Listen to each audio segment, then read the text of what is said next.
Normally on the show, we attempt to keep things as child-friendly as possible, but every now and then we can hit some harder subject matters or may even have some verbal discourses that may not be suitable for younger or more sensitive ears to hear. In this episode, there may be either a discussion on more mature topics or may have strong language, or perhaps both at once. Your discretion is advised. Welcome to another episode of Systematic Geekology. This is a space where we seek to create and cultivate healthy conversations between those things we geek out on and the philosophical and theological questions that often arise out of our fandoms. Like, what does it mean to be human? What makes a hero? What makes a villain? How do the stories and narratives we geek out on shape how we live in the world? We are your priest to the geeks. We aren't all ordained, but we see ourselves as mediators at the intersection of geek culture and going deeper in our faith. We don't always have to agree, but we do respect each other, and we see everyone as a beloved child of God. Everyone geeks out on something, so come geek out with us and enjoy the show.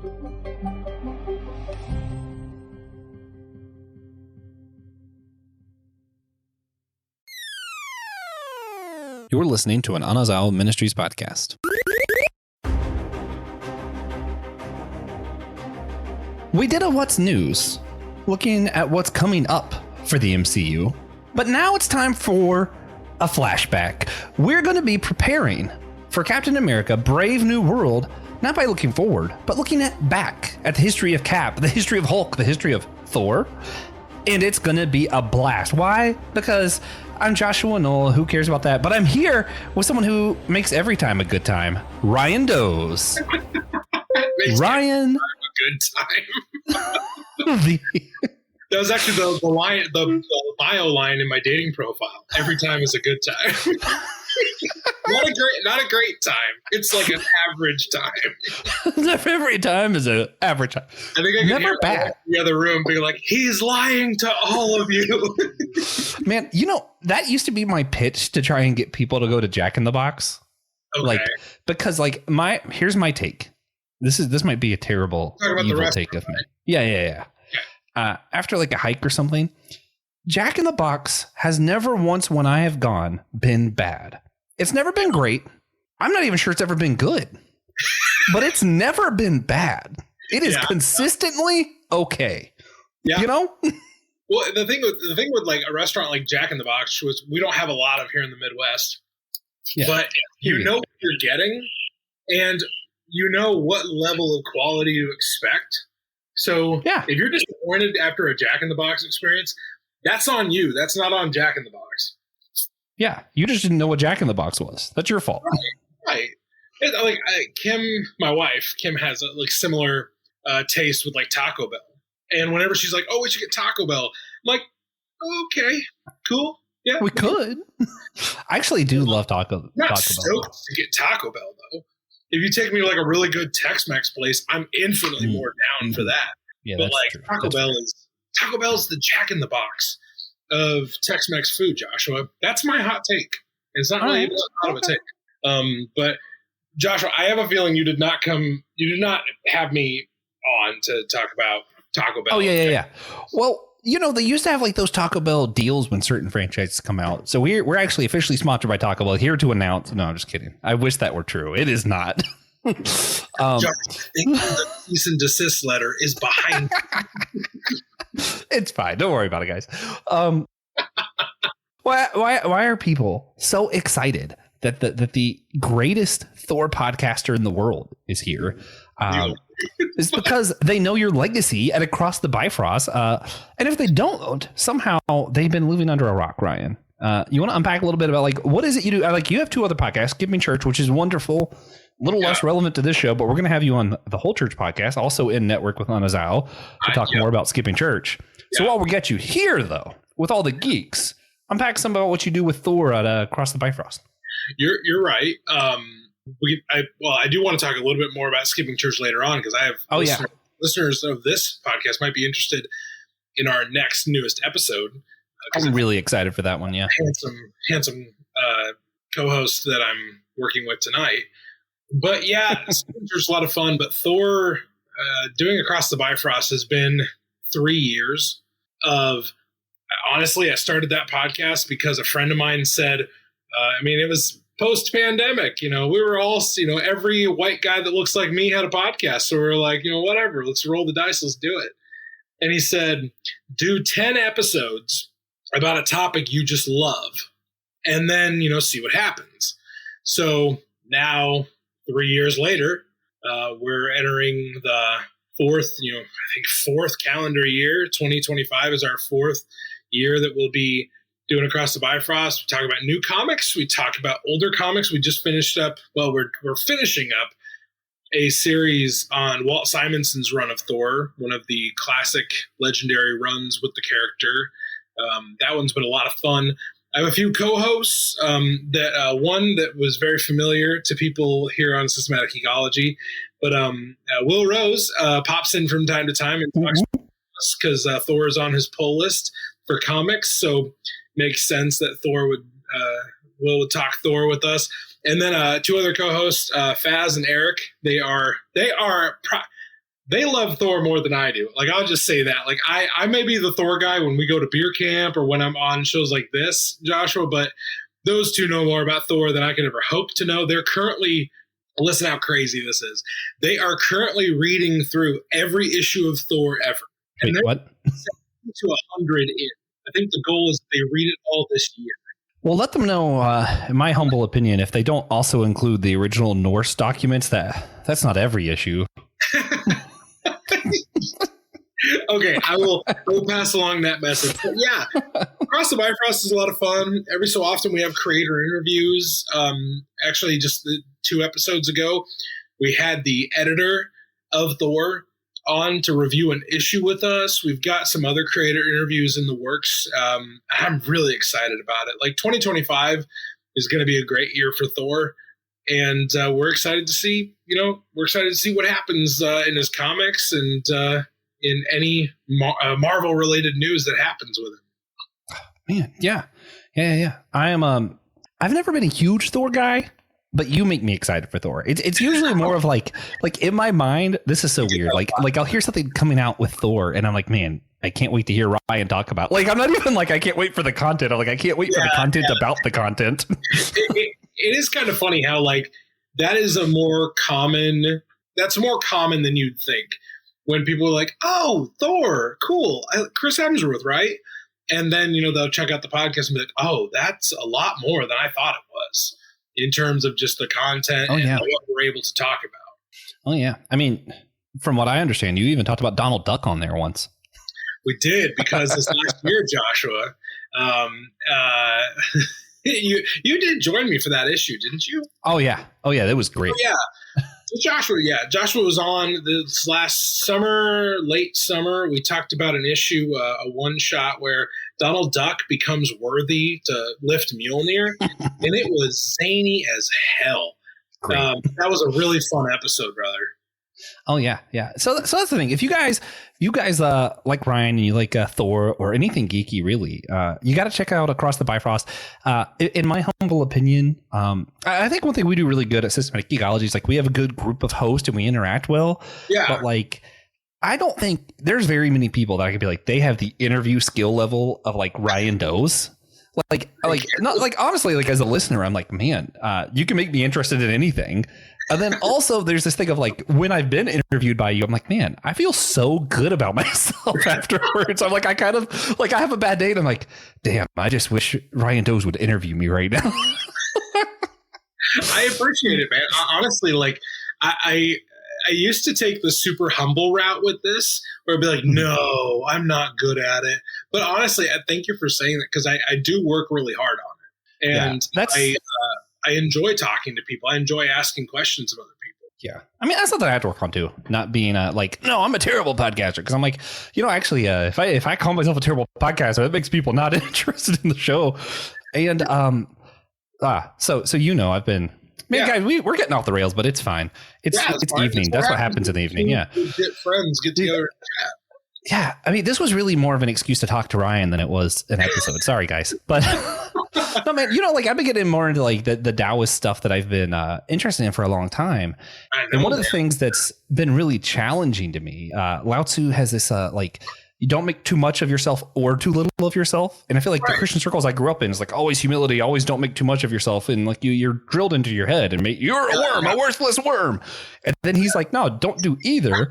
Because if you make too much of yourself, people are going to put you down and put you in your place. And if you make too little of yourself, then that makes everybody else kind of not want to be around you. Because it almost has that like opposite effect thing, right? Where like you're putting yourself down. Like when you call yourself a bad interviewer, I'm like, well, hell, what's that make me? Actually, makes me think of my grandfather. This is really, I promise we're going to get back on the rail. This makes me think of my grandfather. We played golf with him once, right? Okay. It's because it's something he loved to do. And he had we all hit our balls and we didn't we barely went anywhere. And then he went like flying way out there somewhere, but it was slightly off the green. He's like, you know what? A blind man with one leg and no arms could have hit that. And we're like, well, what does that make us? So, yeah. Joshua, speaking of guys hitting their own balls and not getting anywhere, I feel like the first few minutes of this show has been two guys just absolutely not really getting anywhere. And we should probably talk about Captain America because there's a fantastic movie about to come out. Gosh, yeah, I can't wait. All right, let me run through some stuff. If you guys are live, if you do end up jumping in and you want to shout out where you're from, let me know. I'll throw it up on the screen because I like live people. But right now, I don't see anybody. So if you guys join later, just do that. It'd be cool. If you're on a laptop, consider rating and reviewing on Podchaser or GoodPod. That helps our show with search engines, something about algorithms. I don't know. You're probably on YouTube, so just like and subscribe there. If we get 50 likes on anything, Will's either going to frolic through flowers or snow or something. He mentioned a swimsuit. I assume he means a Speedo. Do that if you don't get 50. Yeah. I think that's just his afternoon routine. Yeah, it's just whether or not he'll video it. Yes. Yeah. Well, you see, his recent trip to Utah where he was snowboarding, man, that would have been a great place to frolic in a Speedo through the snow. Yeah, Speedo snowboarding is what I was really hoping we'd get. But, there's always next time. Yeah, it's fine. Yeah. Also, if you guys are supporting the show on Apple Podcasts, Captivate, or Patreon, we really we really appreciate you for your support. Special shout out to Amber Riley today. She's one of our sponsors. If you want your own shout out, you can support the show for $3 a month or more on one of those three platforms, Apple Podcasts, Captivate, or Patreon. I think that's all of the legwork. Before we get to normal comic stuff that we're gonna get into, I kind of want to just kind of hear what else you've been into lately. So I thought it might be cool if we did a little bit of a lightning round. Absolutely. With the one and only God of Thunder. Yes. Thematic and appropriate. Hit me with it. Yeah. So what have you been geeking out on? Just spit out as much stuff as possible. You don't even have to give context. Okay, so been reading quite a few comics lately.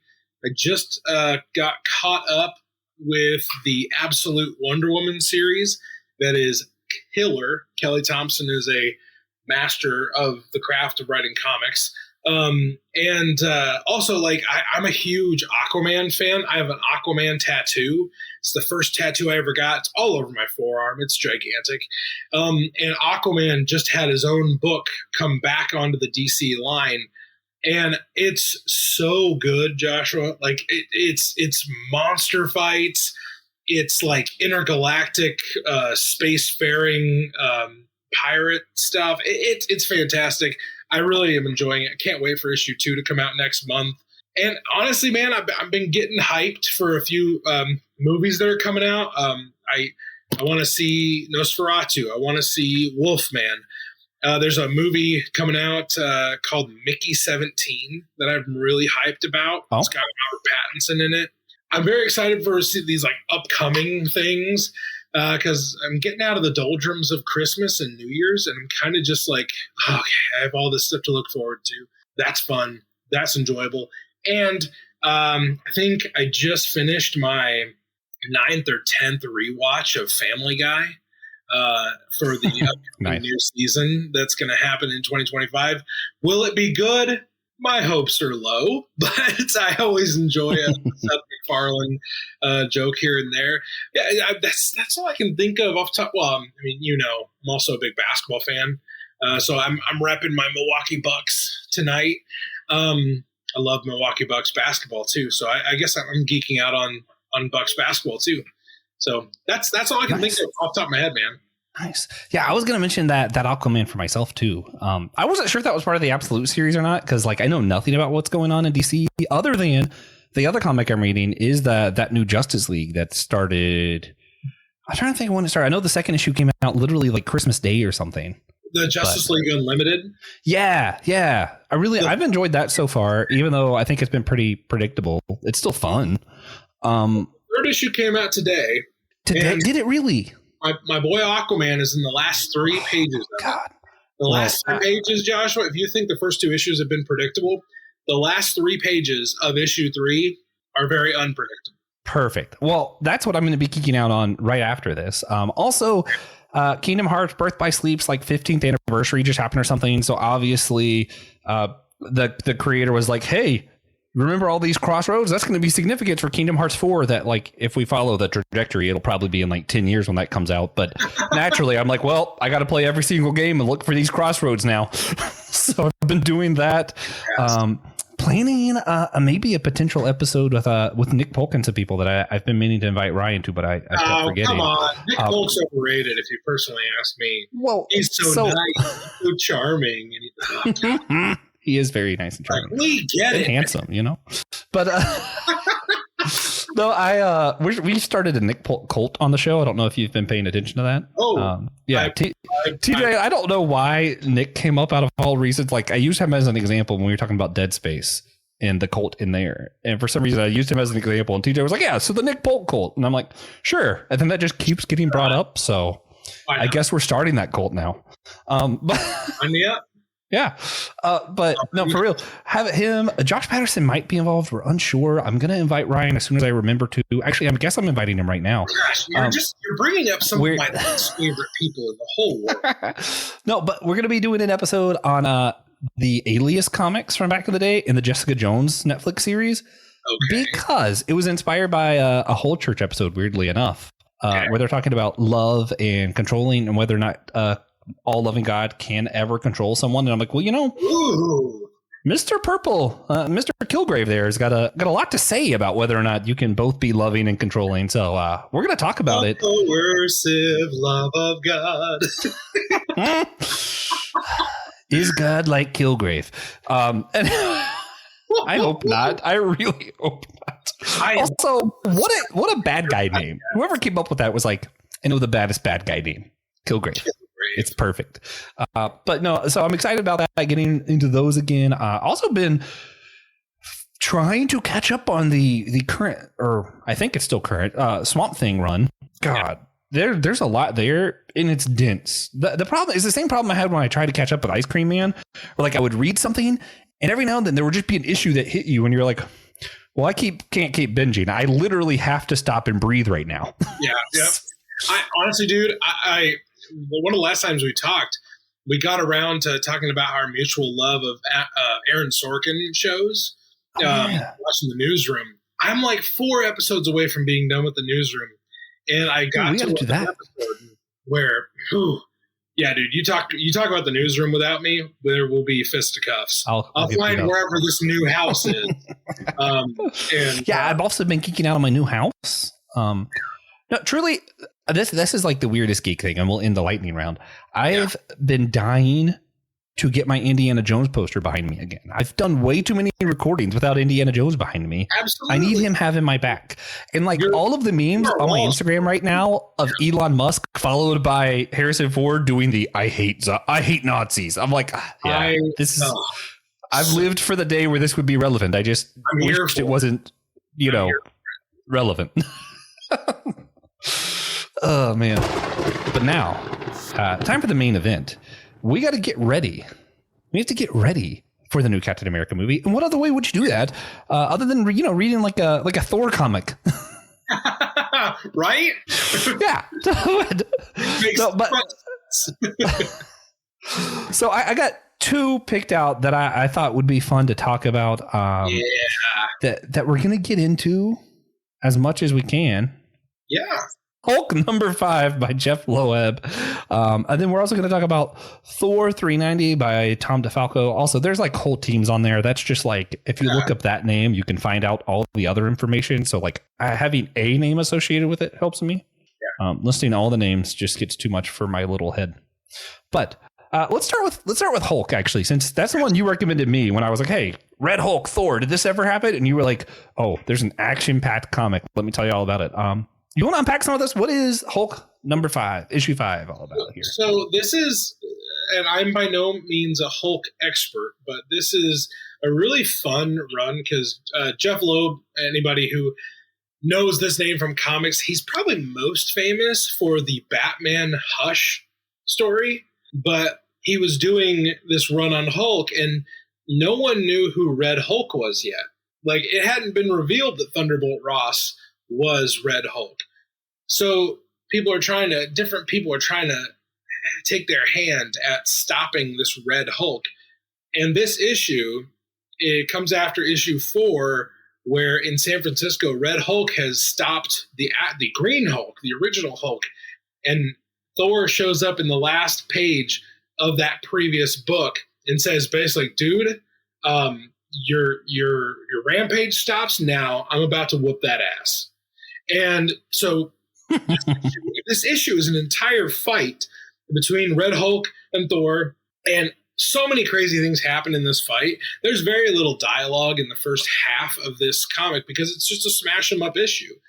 Red Hulk finds a way, or really Jeph Loeb as a writer finds a way around the worthiness enchantment, because Red Hulk is not worthy to lift Mjolnir, but in zero gravity, he's able to use the hammer on Thor in the very outer reaches of subspace. They fly all the way up there, and Red Hulk takes care of Thor, which don't love that. Don't love seeing it. Thor 390 is much more uplifting, but then Red Hulk goes back to Earth, and he's met by a revived Green Hulk, and then Iron Man, who is at this point the director of S.H.I.E.L.D.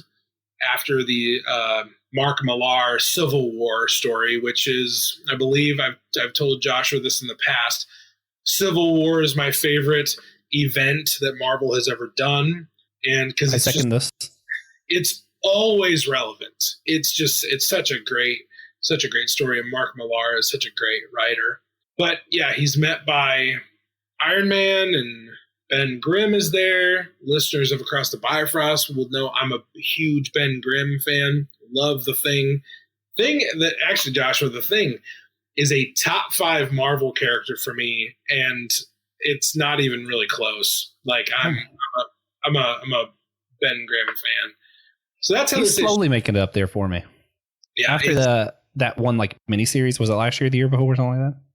Yeah, the Steve Skroce miniseries where he teams up with like the Hulk and Wolverine, and yeah, that I really loved that series. It was a lot of fun. But yeah, that's how Hulk 5 ends, man. It's really just a fight issue.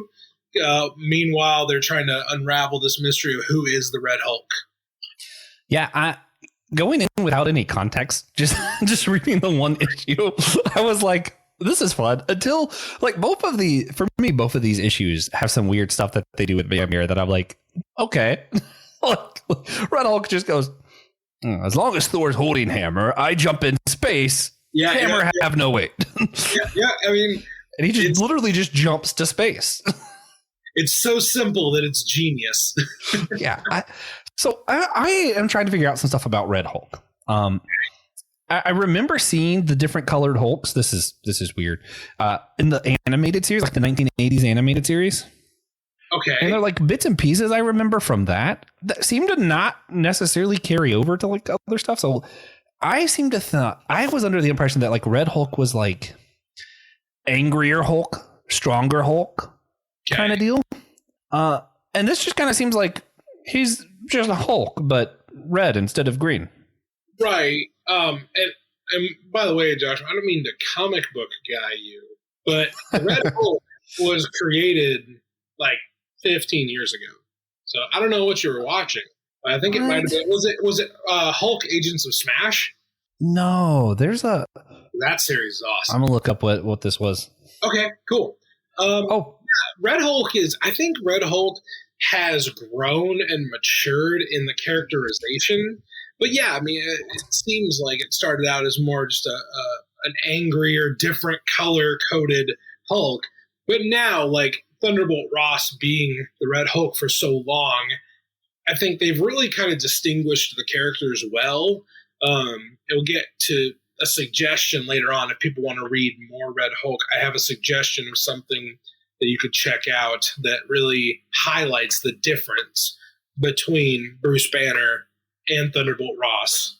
Red Hulk is a more recent character, listeners, that I think could easily have been like a one-hit, kind of like one-time villain, but has really not just been like a rogues gallery member for Hulk, but also become a really important supporting cast.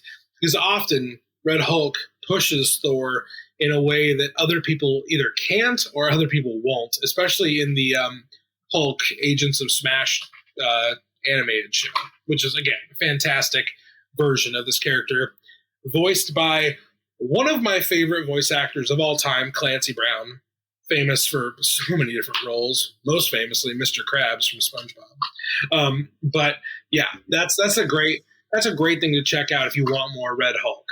I think I figured it out. I think I was thinking of Grey Hulk this whole time. Oh, yeah. Grey I think Hulk. I confused those two things. Grey Hulk is a vibe, yeah. Grey Hulk is way different because eventually Not Red Hulk at all. Go fix it. Yeah. Man. Sorry. There are a lot of different Hulks. I apparently am easily confused. We even see A-Bomb in this comic as well. A-Bomb is another version of a Hulk. Yeah. No, the issue was a lot of fun, though. A lot of smash 'em up, beat 'em up things. I've always I've always found General Ross to be one of those characters that I'm like, I love when he's in a comic. Not because he's like a great foil or anything. It's just like his character is, I think what it is, it's so realistic that it's able to make me go, okay, so what if this did play out in real world? Because like General Ross is one of those things that you could see him existing in real world. Like I see him. I'm like, yeah. All right. Okay. Thor 390. I got this Tom DeFalco. Avengers Assemble. Friends, Brett Breeding, Ralph Macchio. Come on. This is where I live. I'm bad with names. This is why I listen to Across the Bifrost to hear other names that I don't know. Damn right. Oh man. So this was interesting because like it's like guest featuring Captain America. This is like the Captain America Thor buddy film, but it's also definitely an Avengers comic. It's so interesting. So Thor just kind of lands in the middle of apparently Avengers have their own island. I was very clueless going into this issue going, okay, I think I missed this particular era of comics at some point. It has the Black Knight in it. Yeah, like, it does. It was such a cool comic. Top 5 Marvel guy for me. I mean, I was super into this. I didn't realize Captain was just Captain. He was not Captain America, just Captain. And they had that whole storyline and like the whole, Tony Stark utilitarian thing, and how Cap is still honorable. Is this the first time Cap picks up Mjolnir? So, by my recollection, and some unwashed neckbeard out there can correct me on this. Feel free. Your gold star is in the mail. I believe Cap, Steve Rogers, is the second person in comics to ever wield Mjolnir. The first, other than Thor, but the first being Beta Ray Bill in Thor 337. So, less than 60 issues later, you have Steve Rogers lifting it. And for the record, like Steve lifts it for a page. He lifts it to get out of underneath all of the henchmen of Seth, the serpent god of death.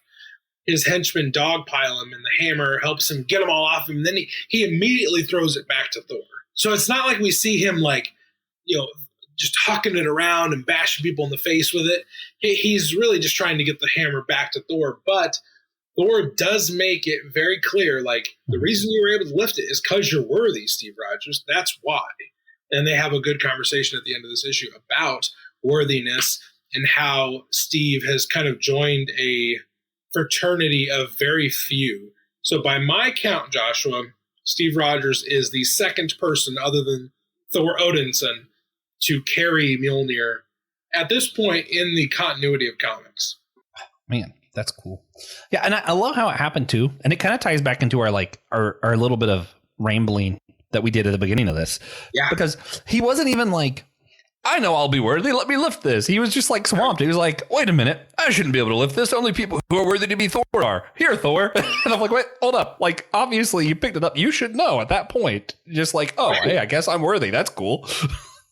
No, I mean, yeah, it's true because I think of most Marvel characters that we like are heroes, but Steve is kind of like the hero of heroes not because of his powers, not because of what he's capable of doing, but because of what he stands for and how he stands for that thing, being honorable, being upright, being, for the most part, a paragon of virtue.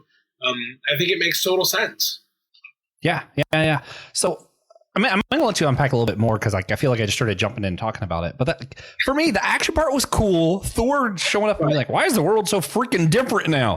That was funny. I liked that. But like, it really like the thing that like, I was like, oh, this is good. This is good. Was near the end, that conversation you were talking about.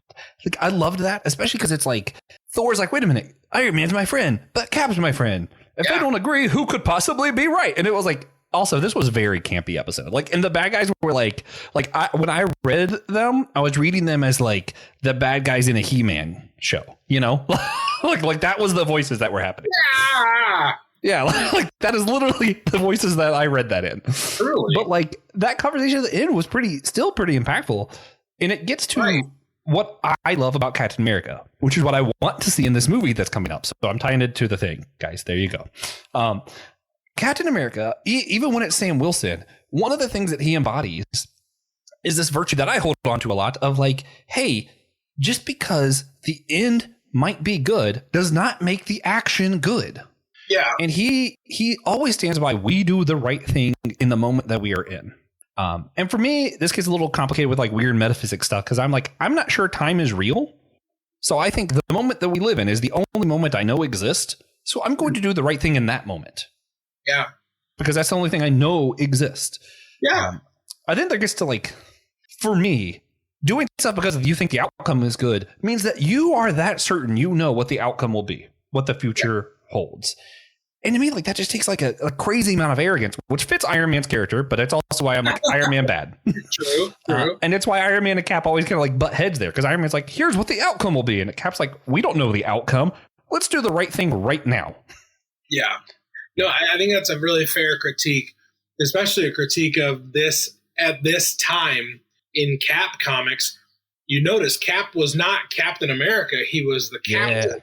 And it was because his commission from the United States government had been taken away at this point. He was operating outside of a military function, but he still knew that the world would need him. So he functions outside of, that classic function. And I think that really speaks to Steve Rogers as a character. And even like this feud that Thor is having with Seth, the serpent god of death, is wide spanning, intergalactic. It's gods fighting against gods. And Steve Rogers is like, well, next man up, let's go. And I love how this comic really highlights Steve and Thor's friendship and what their relationship one-on-one is. It speaks to both of their interpretations of what it means to be a hero. So I really enjoy this issue, and I'm glad you chose it because it is one of my favorite issues of Thor. Yeah, truly. I can see myself returning this a lot. And it's a larger issue. Like I was like, do I really want to pay for this? And then I'm like, man, I really got my money's worth. Like this is like a meaty comic. But yeah, it's amazing to me how often Captain America isn't associated with the government of America. And I've talked about this before. Like there's always been propaganda in comics. The first Captain America comic was literally a statement about how America needs to join World War II. And on the front had Captain America punching Hitler in the face, right? And we weren't even in the war yet. Yeah. And then like you see all these times where like we see government acting in ways that is not worthy of the title of America. And Cap rebels against it. And I think like usually it coincides with times in our own history as American where the comic book writers were seeing something the politicians weren't. And that's what's really interesting for me, the timing of this new movie coming out, Brave New World. Yeah. And what's happening in our politics right now. I would say that our country right now is not worthy of the title of America. And that's where like I love like, and I posted this the other day, like on, the inauguration day of Donald Trump. I posted that line where Steve says, even if the whole country says something wrong is right, we stand up against it. That is what makes America great, is that you always have a voice. And that's where I'm like, hey, yeah, that's the time. Right now is the time to stand, planted like that tree by the river of truth, the line that Captain America fans know that I can't quote because I'm dumb. I think it's important time for that. Oh, yeah. That's fine. We're not live. But no, is there anything else before we move on from this? I know I got a little preachy there. I'm sorry. From like Thor 390, what do people need to know about this? And how does like these two comics tie into what might happen in this movie? Honestly, just go read it. I think in their own separate ways, spanning decades, and we'll talk about more recent comics with these two that I have recommendations for later on. I think you really see them play off of Thor in the ways that are true to their character. Thunderbolt Ross is driven by rage and to do his own kind of corrections on things, but he's driven by vengeance. And sometimes that gets the job done. It can in a very twisted way, a twisted sense of justice. But Cap also he's just the next man up. I love this about Steve Rogers, that Steve, in the first Avengers movie, one of the great lines that Robert Downey Jr. gets to deliver is that, everything special about Captain America came out of a bottle. And I think that line is meant as a dig, but I actually think it speaks to maybe what's the best about Captain America is that given the right virtues, given the right posture related to power and what to do with power, that is what makes someone truly worthy. We can all pontificate about what we would do with power when we don't have much. But when you're given an incredible responsibility, to borrow the Spider-Man idiom. I thought you were about to say it. When you're given great responsibility or great power, the great responsibility part is humongous.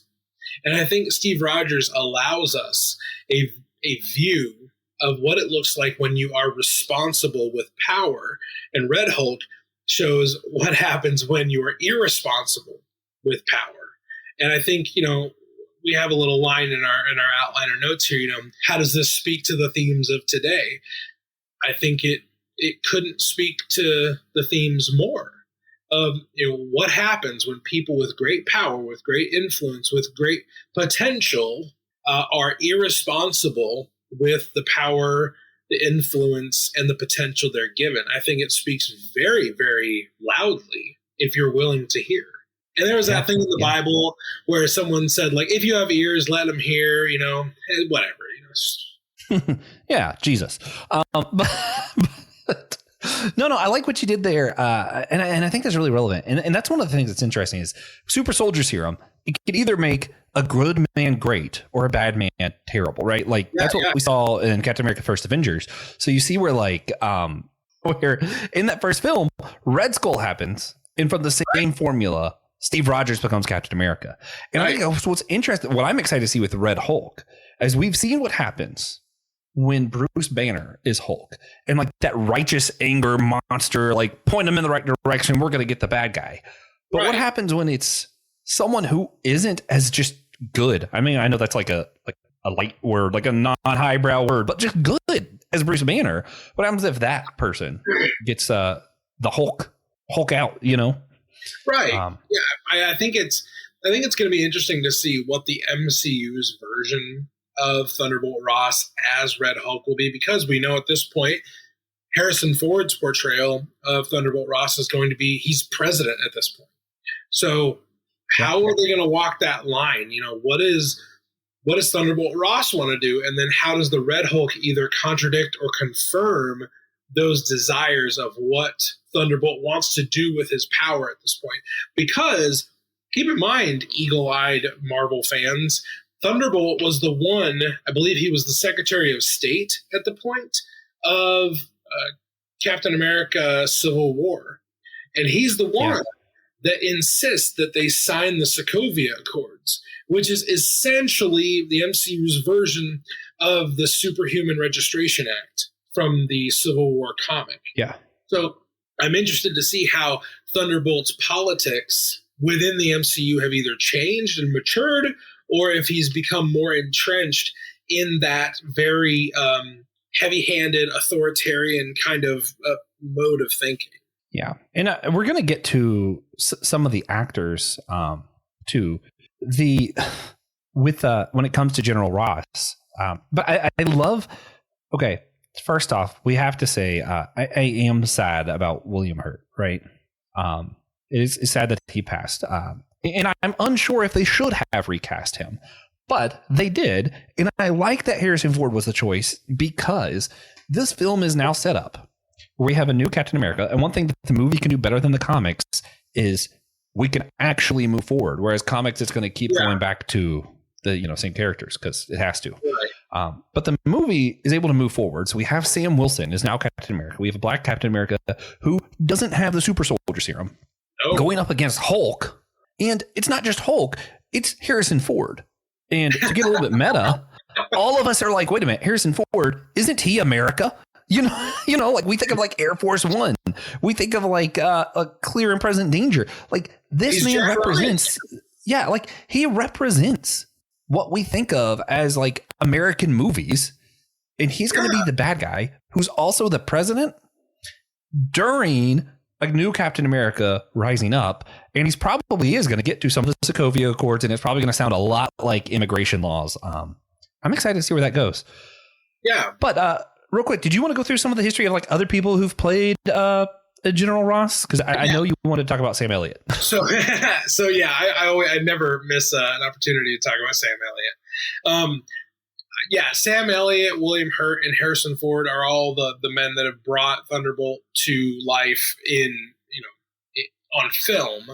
And I was a big fan of the non-MCU Hulk movie. I know, it got pretty panned, but that video game was great also.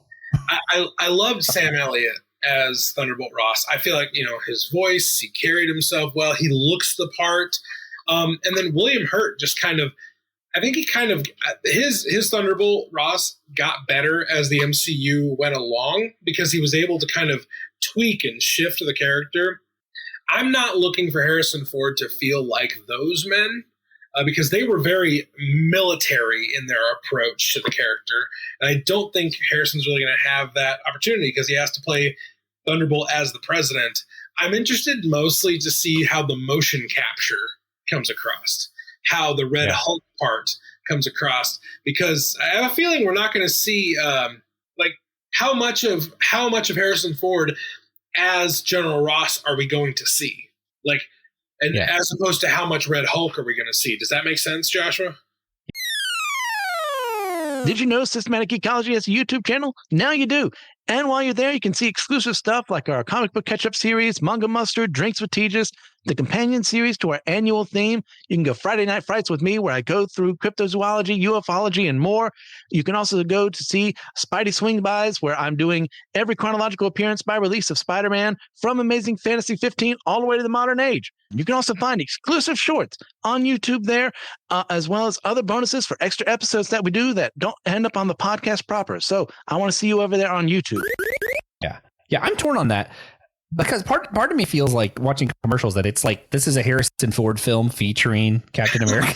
Like when I watched the first trailer, I was like, okay, so they know why people are going to come to watch. Like I was going to watch it just because it was Captain America, right? But I also would have gone to watch it just because it's Harrison Ford. Like they got me on two accounts.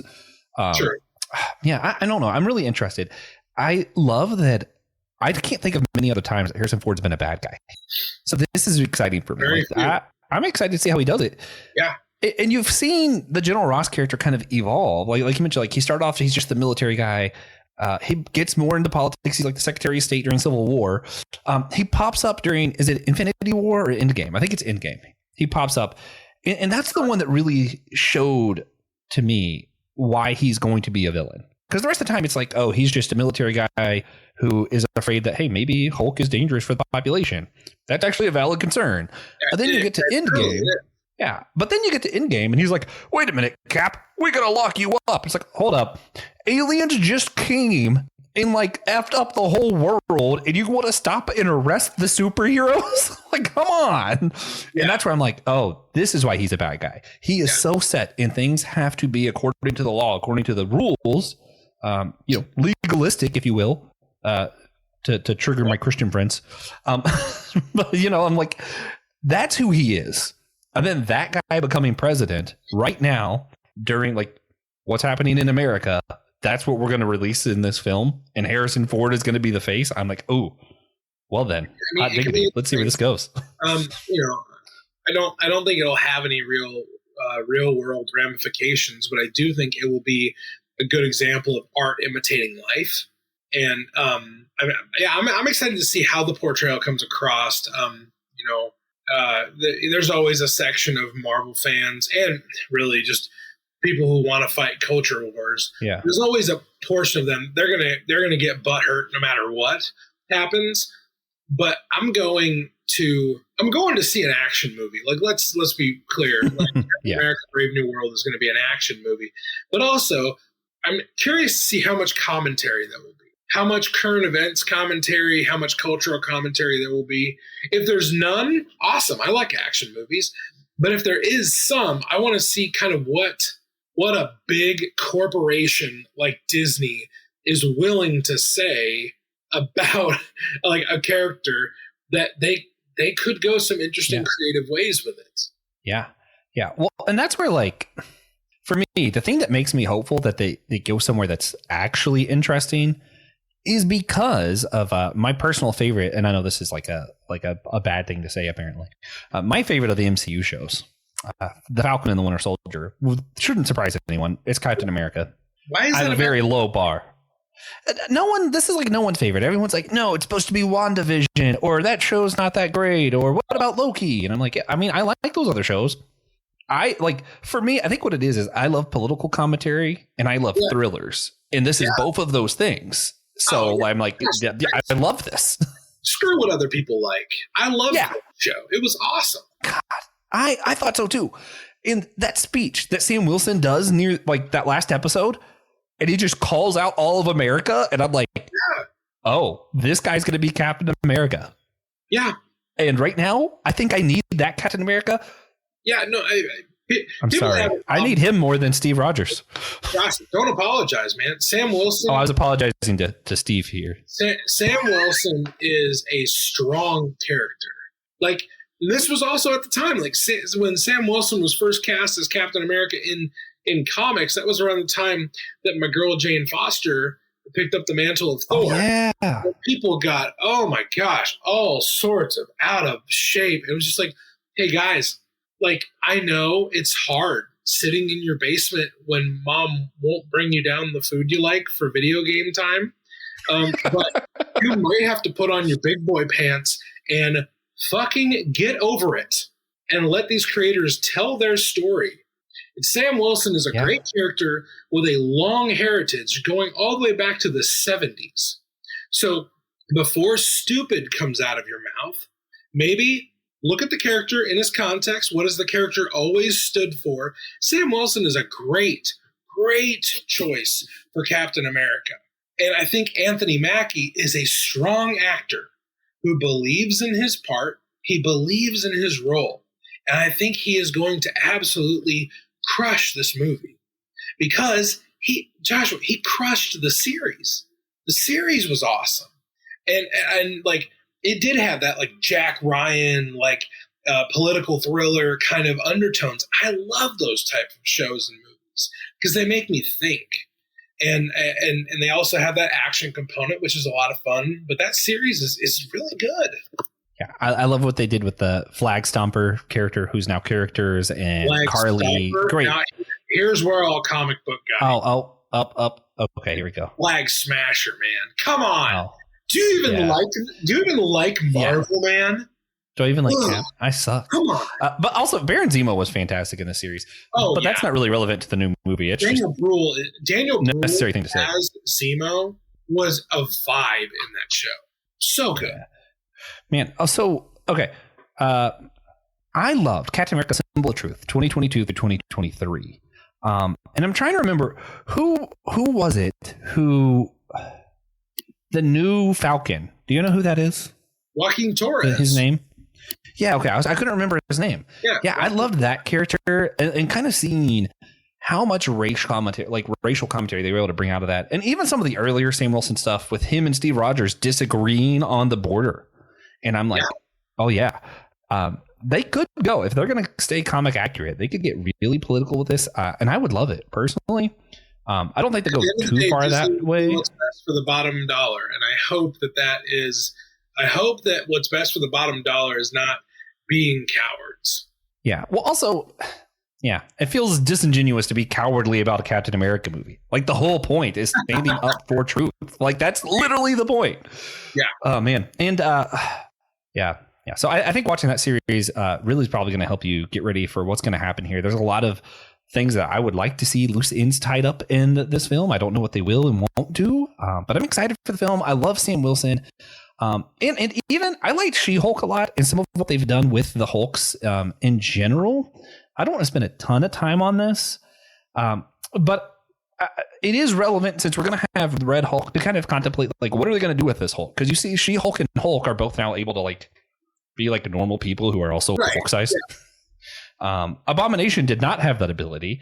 And there's a lot of different ways now, thanks to those shows and like that Incredible Hulk film that was a different actor but same continuity somehow.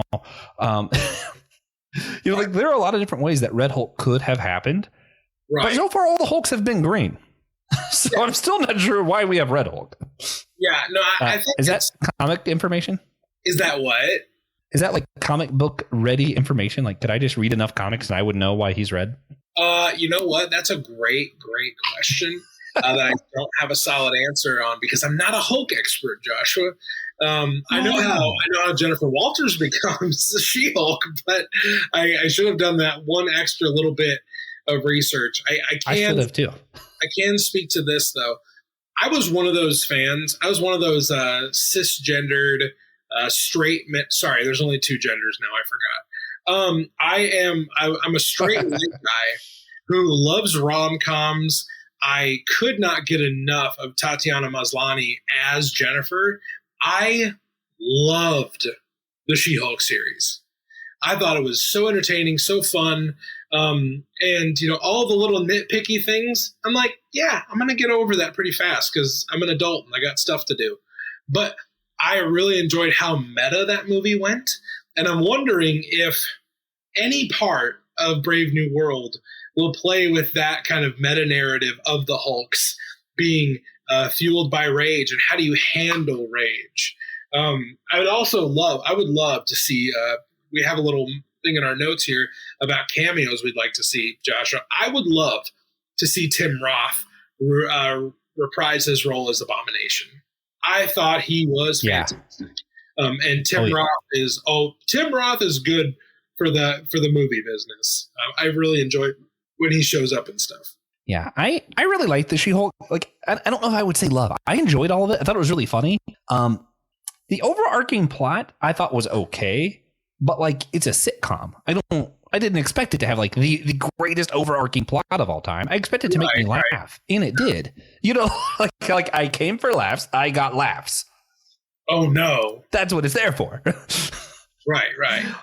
Yeah, and I don't know. I like how we're seeing more Hulk involvement in there, like these big, like, Jekyll and Hyde kind of monsters. I'm thinking since he's not related to Bruce Banner, we're probably going to see more of a Jekyll and Hyde thing with General Ross in the Red Hulk, where two different personalities, monster and man, but probably neither are good, we should say. Yeah. So I'm interested how they play with all that. It'll be fun. But yeah, like you mentioned, we had a few other things in the notes as far as like cameos you'd like to see or like themes that maybe you'd like to see pop up. Yeah. Do you want to just anything else just shout out real quick before we... Cameos. I would love to see Abomination. I would always love to see George St. Pierre reprise his role as Batroc the Leaper. But as far as cameos of characters that we haven't seen, there's a few Captain America villains that I would love to see them bring in. Baron Blood is a super powered vampire that I would love to see them have a good go with. But then also there's a character that I feel is, I don't know, pretty perfect for an inclusion just as like a one-off little villain is Nuke. Nuke is a like nuclear powered like anarchist from the Vietnam War, and I would absolutely love for them to have like a one-off little fight with Nuke. So cameos, yeah, those are ones that I would love to see.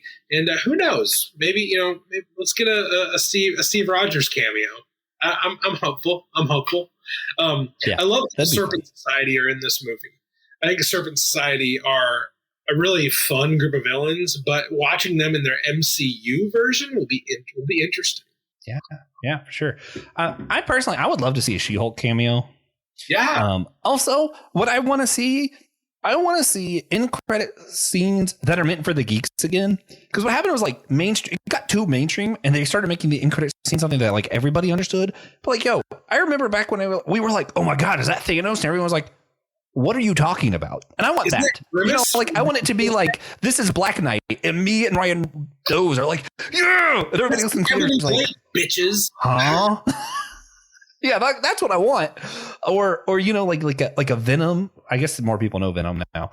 But like ooh, I'm trying to think who else was it that I wanted to see. Harry Styles character would be fun too.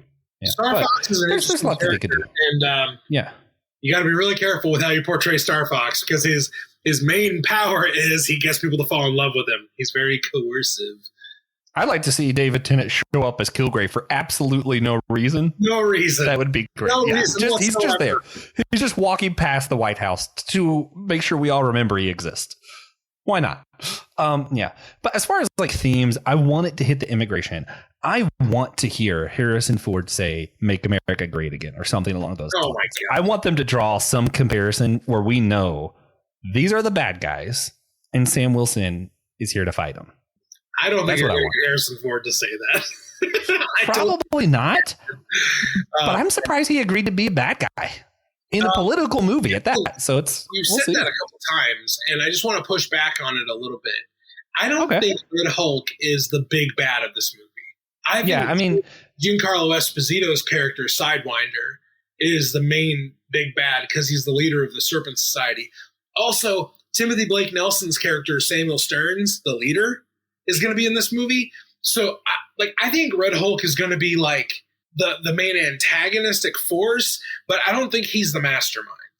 I think Red Hulk happens to him. I don't think Sam is going to end up like his big climactic fight is to stop Red Hulk. I think it's to stop the people behind Red Hulk, if you know what I mean. Well, if I was going to do some guessing work, I think you're probably right. I think it's going to be a lot like Captain America Winter Soldier, and we showed up for Winter Soldier to be the bad guy. But back then, the MCU was so basic that I didn't expect what happened at all. And I was like, excuse me, sir? And that's why that's like, literally, when you ask me what my favorite movie is, depending on the day, I'll say Winter Soldier, Indiana Jones Temple of Doom, or Star Wars A New Hope. It's going to be one of those three, but it does depend on the day you ask me. Right. Yeah. But this will be my final note before we wrap this one up. I could see Sam Wilson using the power of speech to break through to Harrison Ford, and actually the climactic moment being less of a big fight and more of a, hey, Red Hulk's now anti-hero, get ready for the Thunderbolts. I could see that number. Yeah, that's where I could see it going. Very similar because the MCU likes to retread things, so I could see it doing like a Winter Soldier moment. Yeah, that would definitely be probably the safest way to go about it. Yeah, but we shall see. With that, though, we are going to go ahead and wrap this one up. Thank you, Ryan, so much for joining me. Thank you, listeners or anybody who pops in live or checks this out later, you guys rock too. Before we go, though, I want to see if you could recommend any one Hulk, Captain America, or Red Hulk comic or comic run. What would you recommend for us all, including myself? I might go read right now. So here's what I would do. If you want something that's going to be related to the movie, Marvel just launched 2 different series. They launched a Greg Pak written Captain America series with Sam Wilson as Cap, and he's got Red Hulk. He's fighting Red Hulk in that series as well. So I would go check that out, and I would go check out the Benjamin Piercy written Red Hulk series that's taking place within Marvel's big event this year called One World Under Doom. So those are the 2 series I would recommend. Go check out what's happening in Marvel Comics right now. Go check out how these stories are being brought into the zeitgeist of what Marvel's doing on a larger scale. I think those will be really good because all those creators are so top notch. And I think they're really going to do a good job of bringing these characters to life in a new and fresh, inventive way. Yeah. With the move and everything that's happened since October, I've been dropping the ball on Marvel some. So I might pick some stuff up after I read that Justice League that apparently came out today. So good. Yeah. So thanks for that. Also, if you guys are wondering, Disney does have that character recap stuff, so you can watch Sam Wilson and some stuff on there that will help you prepare for the movie too. So we hope this was helpful. Go do those things. I'm sure all of that will be helpful too. Man, you guys rock. Thank you so much for watching this, listening, rating, reviewing, all the stuff that you guys do. If you're on your laptop, consider rating, reviewing our show on Podchaser or Good Pods. It tricks algorithms, so trick them for us. Deceive them into thinking we're important. If you're on your phone, consider rating, reviewing, or commenting on Apple Podcasts or Spotify. Those are where everybody listens. So if you do it there, those algorithms will like us, and people use those. So that would be cool. And again, we want to thank one of our supporters. So thank you, Amber Riley, again, for sponsoring the show. Yeah, you rock. And remember, if you guys want your own shout out, you can support our show too for $3 a month or more on one of those 3 platforms, Apple Podcasts, Captivate, or Patreon.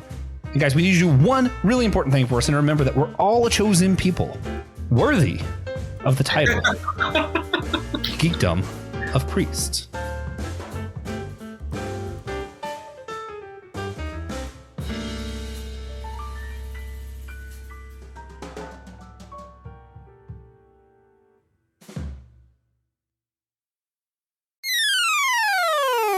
Hi, my name is TJ. I'm here to tell you about the Systematic Geekology shop. That's where we post all of our merch. It is hosted on Creator Spring, and we have a ton of really cool merch, mostly clothing. We have hats, extra soft t-shirts, sweaters, hoodies, and more. Our hosts wear them all the time. It's actually super comfy. We have glassware, mugs, which everybody loves a good mug. Fill out your cupboard. Get rid of some old ones, which is the part that I never do. That's why I have too many cups. We have cloth bags, posters, and it's really stuff. We like to put our icons on there. We like to put quotes, things we've come up with. And it's cool. It's a cool way. And a lot of it is pretty subtle too, to show support for one of your favorite shows.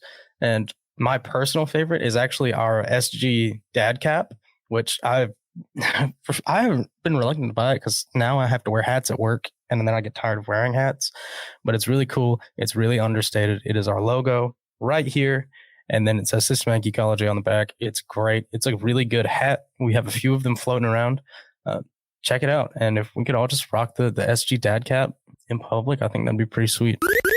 Hello, friends. If you like Systematic Geekology, then there's a host of other podcasts in our network that we think you will like just as much. And so we're part of the Anazal Ministry Podcast Network, and we hope that you can hop over and subscribe with all the podcasts that are on our network. Like, for instance, The Homily, which is, Pastor Will Rose's sermon here in Chapel Hill, North Carolina at Holy Trinity Lutheran Church.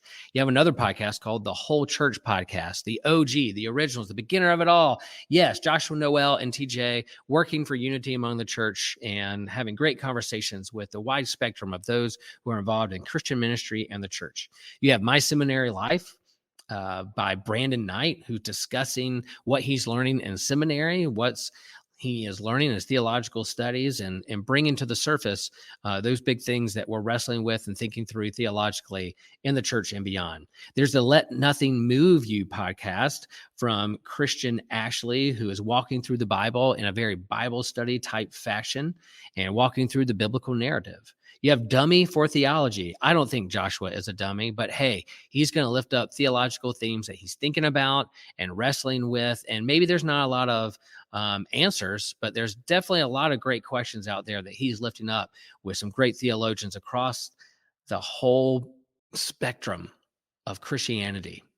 And then there's the Bible After Hours. Man, if you like to get risky, if you like to get controversial, there's this foul-mouthed preacher who goes through the Bible from a more progressive point of view, challenging the status quo of the modern church. Yeah, you don't want any kids around with that podcast. And then you have the Clydes, one of my favorite couples that I like to listen to. One of the hosts here on Systematic Ecology, Taylor and Elizabeth Clyde, go through weekly discussions and kind of a devotional, conversational method of what's going on in their lives, where they see God moving in their lives, and what God is up to in the world. So those are the podcasts, a part of the AMP network. Subscribe, follow. We hope you can be a part of all that great network with the wonderful podcasts at AMP.